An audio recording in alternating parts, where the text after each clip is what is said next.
स्वर्ग राज उन्हीं लोगों का है जो नम्र है, जो नम्र है, जो दीन है। अपने जीवन नम्रता में और दीनता में रखेंगे, हम परमेश्वर के स्वभाव को प्रकट करेंगे। सबसे बड़ा दीन और नम्र व्यक्ति का उदाहरण यीशु मसीह है।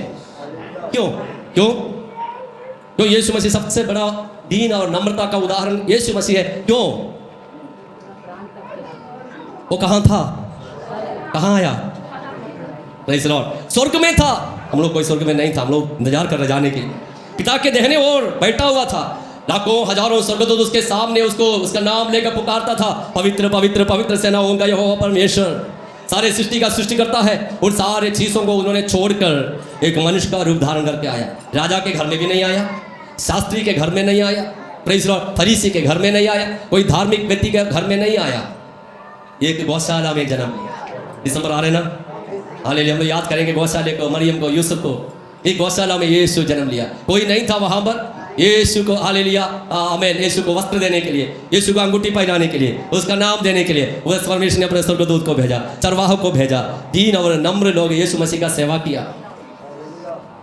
साधारण से साधारण लोगों के साथ खाना पीना किया, साधारण से साधारण लोगों के साथ सोए।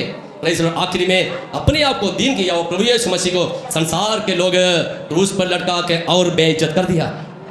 उसके शरीर में, हालेलुया, कोड़े मारे, उसका लहू बहाया गया और उसको अपमानित किया गया। वहाँ पर भी प्रभु यीशु मसीह ने उसको बर्दाश्त किया और उसको कब्रिस्तान में रखा गया, एकदम नीचे की ओर चले गया। लेकिन पिता परमेश्वर ने उस स्थान से उसको एकदम ऊंचाई में लेकर गया। मरे हुओं के बीच में से यीशु जी उठा और आज पिता के दाहिने ओर वो विराजमान है। तो दीनता का सबसे बड़ा उदाहरण यीशु मसीह है। जब हम प्रभु यीशु मसीह के चेले हैं, जितना तक हो सकते हैं उतना तक हम दीनता और नम्रता में रहे।